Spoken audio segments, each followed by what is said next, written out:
আসসালাতু মাদ্রাসাতুল খুলুকিয়া। সালাত এমন একটা জিনিস মানুষকে চরিত্র শেখায়, মানুষকে চরিত্রবান হতে তাকে সহযোগিতা করে। যেমন আল্লাহ তাআলা বলেন, ইন্নাল ইনসানা খুলিকা হালুআ। মানুষকে সৃষ্টি করা হয়েছে অস্থির ভাব নিয়ে। অস্থির মানুষ সবসময় কি অস্থিরতা, তারা অস্থিরতা কাজ করে তাদের ভিতরে।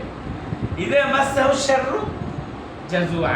যখন তাকে কোনো অনিষ্ট পায়, যখন কোনো বিপদ আপদে তাকে গ্রাস করে, তখন সে কি হয়ে যায়? অস্থির হয়ে যায়, হতাশ হয়ে যায়, হাই হতাশ লেগে যায় তার কাছে, তাই না?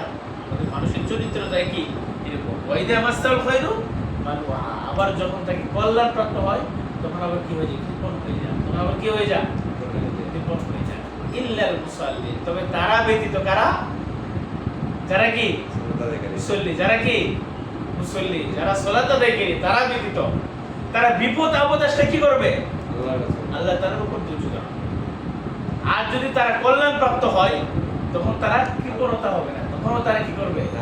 দান করবে। আল্লাহ তাআলা কৃতজ্ঞতা আদায় করবে। সুখে দুঃখে সর্বদাই তারা আল্লাহ তাআলার কি আনুগত্য স্বীকার করবে, সর্বদাই আনুগত্য স্বীকার করবে। এটা কি এই জন্য আল্লাহ তাআলা বলেন যে মুসল্লি ব্যতীত আল্লাযীনা হুম আলা সালাতিহিম দাঈমুন। যারা সর্বদাই তাদের সালাতে কি থাকে? দায়েম থাকে, যারা সর্বদা সালাত আদায় করে।